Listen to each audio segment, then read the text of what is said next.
میرے منع کرنے کے باوجود ایران اور امریکہ کے سفیر یہاں آئے.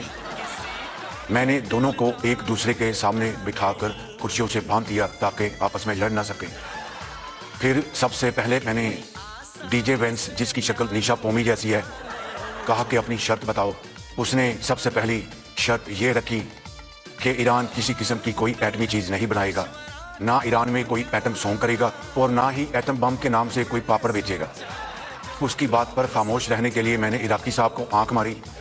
پھر میں نے اس 2.5 مرلے کے منہ والے سے پوچھا کہ اس کے علاوہ تمہاری آخری خواہش، میرا مطلب آخری شرط کیا ہے؟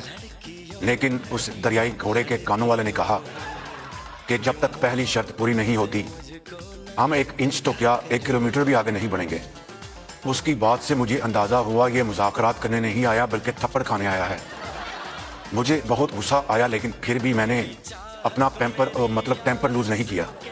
عراقی صاحب نے بڑی اچھی بات کہی کہ جن ملکوں کے پاس ایٹم بم ہیں انہوں نے کون سا مار امریکہ کو گنجا کر دیا ہے جو ہم نے کرنا ہے. اور یہی بات میں نے اس کدو کے سر والے سے پوچھی. آگے سے اس نے کہا کہ میاں صاحب ہمیں سادہ ایٹم بم سے کوئی مسئلہ نہیں، یہ دیسی گھی والا ایٹم بم بنا رہی ہیں.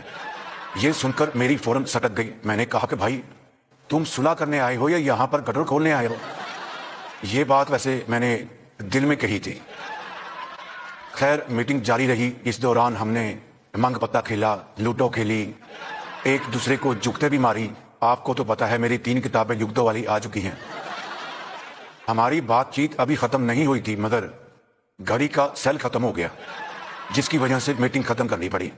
لیکن مجھے خدا سے امید ہے کہ انشاءاللہ جلد ہی دوبارہ مذاکرات شروع ہوں گے، کیونکہ ٹرمپ کی انگلی دروازے میں آئی ہوئی ہے. مجھے نہیں، سب کو پتا ہے. اگر میں اس کو سادہ لفظوں میں کہوں تو ٹرمپ کی اس وقت پھٹی پڑی ہے.